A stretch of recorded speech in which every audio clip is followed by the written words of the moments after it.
द्वितीयोऽध्यायः साधनपादः तपस्वाध्यायेश्वरप्रणिधानानि क्रियायोगः समाधिभावनार्थः क्लेशतनुकरणार्थश्च अविद्यास्मितारागद्वेषाभिनिवेशाः क्लेशाः अविद्या क्षेत्रमुत्तरेषां प्रसुप्ततनुविच्छिन्नोदाराणाम् अनित्याशुचिदुःखानात्मसु नित्यशुचिसुखात्मख्यातिरविद्या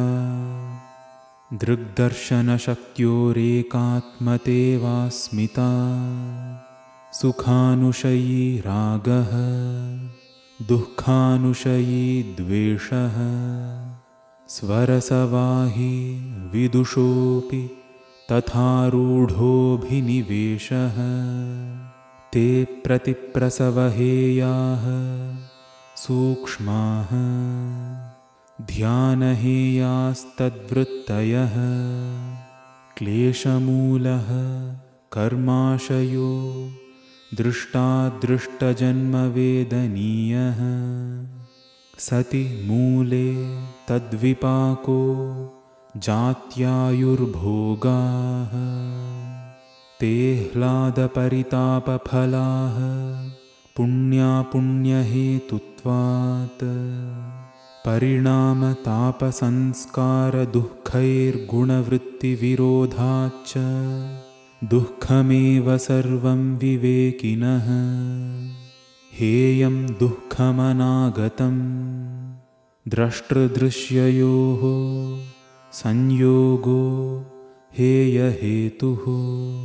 प्रकाशक्रियास्थितिशीलं भूतेन्द्रियात्मकं भोगापवर्गार्थं दृश्यं विशेषाविशेषलिङ्गमात्रालिङ्गानि गुणपर्वाणि द्रष्टादृशिमात्रः शुद्धोऽपि प्रत्ययानुपश्यः तदर्थ एव दृश्यस्यात्मा कृतार्थं प्रति नष्टमप्यनष्टं तदन्यसाधारणत्वात् स्वस्वामिशक्त्योः स्वरूपोपलब्धिहेतुः संयोगः तस्य हेतुरविद्या तदभावात् संयोगाभावो हानं तदृशेः कैवल्यं विवेकख्यातिरविप्लवा हानोपायः तस्य सप्तधा प्रान्तभूमिः प्रज्ञा योगाङ्गानुष्ठानादशुद्धिक्षये ज्ञानदीप्तिराविवेकख्यातेः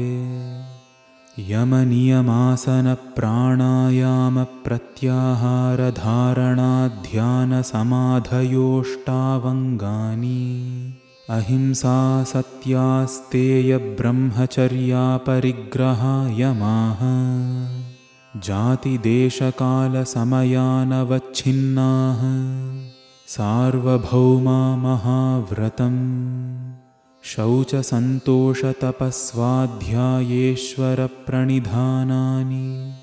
नियमाः वितर्कबाधने प्रतिपक्षभावनम् वितर्काहिंसादयः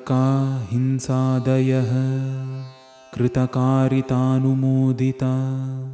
लोभक्रोधमोहपूर्वका मृदुमध्याधिमात्रा दुःखाज्ञानानन्तफला इति प्रतिपक्षभावनम् अहिंसा प्रतिष्ठायां तत्सन्निधौ वैरत्यागः सत्यप्रतिष्ठायां क्रियाफलाश्रयत्वम् अस्तेयप्रतिष्ठायां सर्वरत्नोपस्थानम् ब्रह्मचर्यप्रतिष्ठायां वीर्यलाभः अपरिग्रहस्थैर्ये जन्मकथन्ता सम्बोधः शौचात् स्वाङ्गजुगुप्सापरैरसंसर्गः